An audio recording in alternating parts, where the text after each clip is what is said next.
Dayoung Reads. Today's story is Stories of Goblins. Let's go. Goblins and no gnomes. Gnomes. Okay?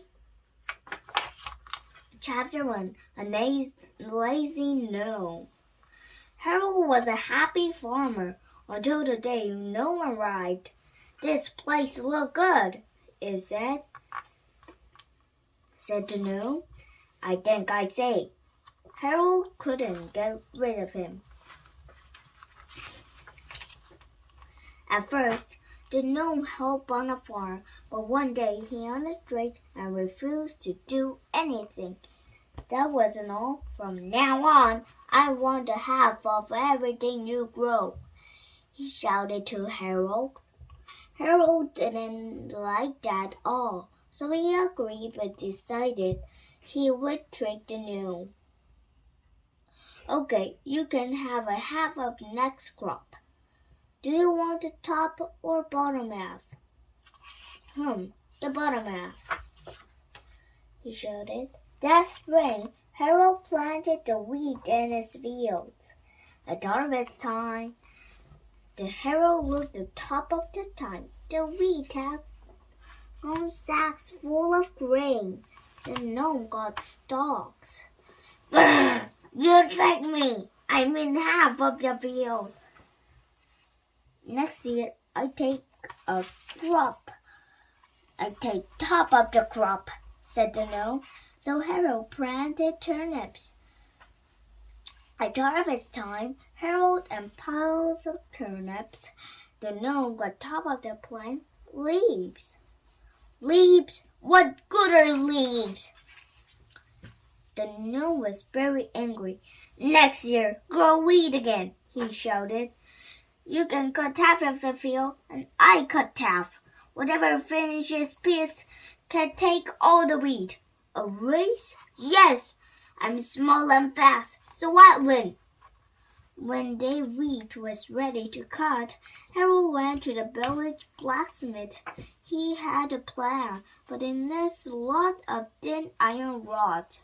I'm off to sow a red crop. The night before race, Harold crept out to his field. He stuck the thin iron rods among the wheat on the gnome's half of the field. Next day, Harold's statue swims through the wheat easily, but the gnome's statue kept hitting the rods. This wheat is very tough. Every time the wrong time to cut the wheat, his scales hit the road, soon it would not cut at all. The gnome was so angry he shouted at Harold. How dare you trick me again? I'm leaving. In a temper, he threw down the scuttle and stormed off. Harold never saw him again. Chapter 2. Goblin Hill. Jessie was skipping in the sun and heard a tiny cry. Help me! Please! Help me! When she looked down, there was a fairy stuck in a spider web. Help!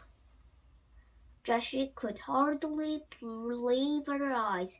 Suddenly, she lifted the fairy from the web. Thank you! Thank you! Cried the fairy. I was going to the Goblin Hill for a party. Would you like to come?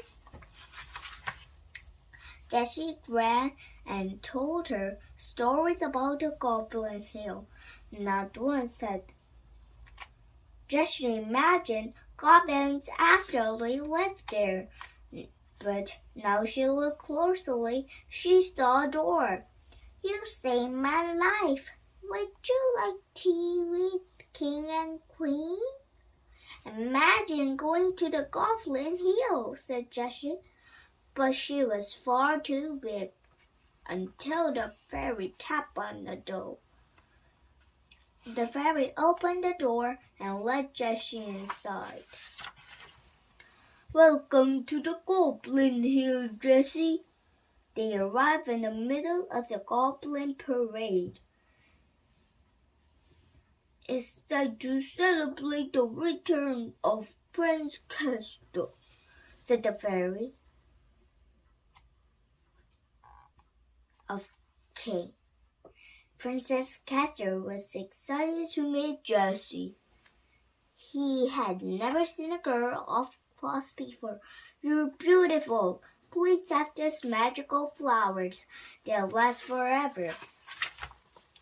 He asked the goblin church to sing a song just for Jessie. The royal band tried to play along, but they kept playing wrong notes. Do do do do do do do do do do do. Boo boo boo do do do do do do do. And now the balancing ups, said the king. Jessie clapped loudly, but they were more like falling elves. The balancing elves were followed by juggling pixies. They were even funnier than the clowns.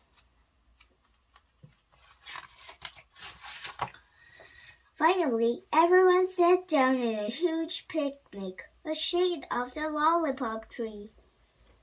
Let the feast begin! I must go, said Jessie. At last, my mother will wonder where I am. Don't worry, said the king. Time stands still here. Don't forget those flowers. Jessie ran down the tunnel and rolled out the door. Outside, the grasses were a jungle. Jessie was still the size of a bee. But as they stood up, Jessie stood to her usual size. She looked back to the hill. The door was nowhere to be seen. Jessie shook her head. What a fantastic adventure! But would her prince even believe her? Chapter 3, A Magic Bridge. Jack had been walking for weeks. Today, the end of his journey was in sight. The city of Oxford, he cried. As the sun was setting, he reached the bridge under the edge of the city. He was too tired to walk another step. Ah, it's good to rest my feet. Jack took some straw from his sack to make a bed. He lay down on the bridge soon.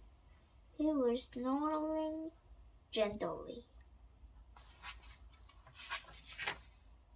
But Jack had fallen asleep at Pixie Bridge in the middle of the night. The pixies arrived. They flew down and pulled the pieces of straw in his bed. One pulled too hard, he woke Jack up. Jack watches the pixie fly away and the straw. He wishes he could follow them. All at once he could. After a long flight, they landed on a chimney.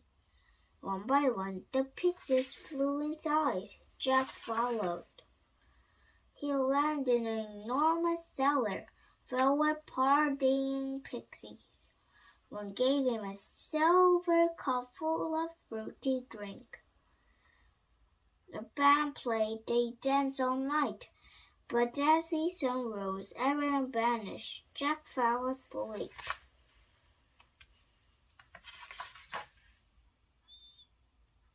And woke up on the bridge.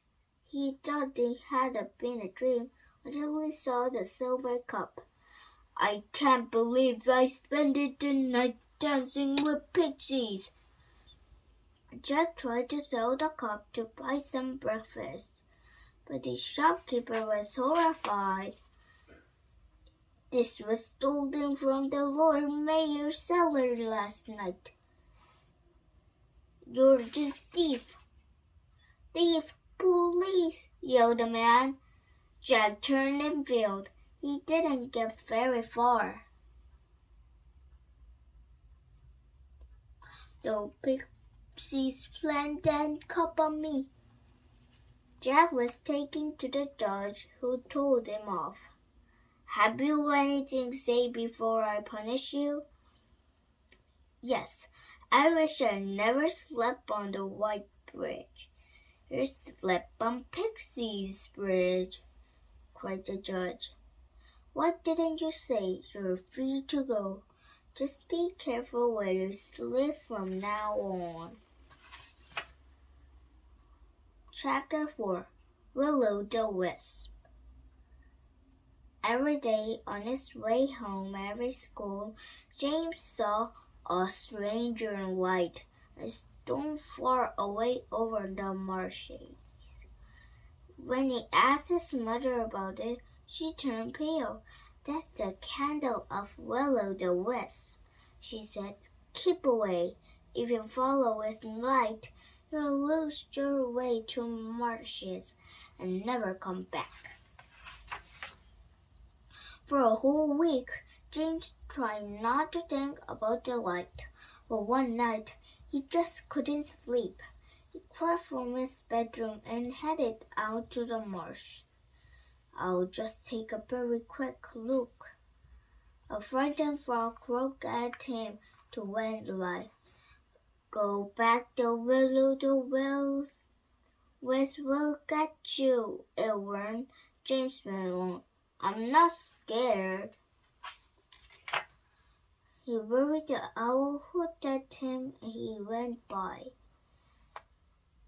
Go back or will-o'-the-wisp will get you, it warned. James went on. If he catches you, called the owl, blow out his candle that break this spell. James followed the light deeper and deeper into the dangerous marsh. The light was getting closer. I almost reached the light. Ha! Now you're stuck. You will never escape. Never. Help! I can't move. James grabbed the candle and blew out in one puff. As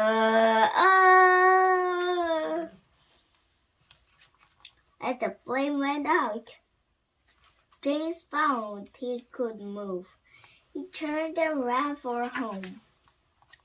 He ran past the worried owl. Thank you, you saved my life, he told the owl. Owl broke the spell. He ran fast the frightened frog. I wish I listened to you, he said to the frog. I'll never visit the marshes again. You were right. I'm going. Back home, they scrambled up the tree into his bedroom. Safe under the covers, James breathed a sigh of relief. He put the will-o'-the-wisp candle by his bed. After that, whenever by the fair curious about something, he looked at the candle. One look, they curiously went out like a light. Thank you for reading me today. Bye! See you next time.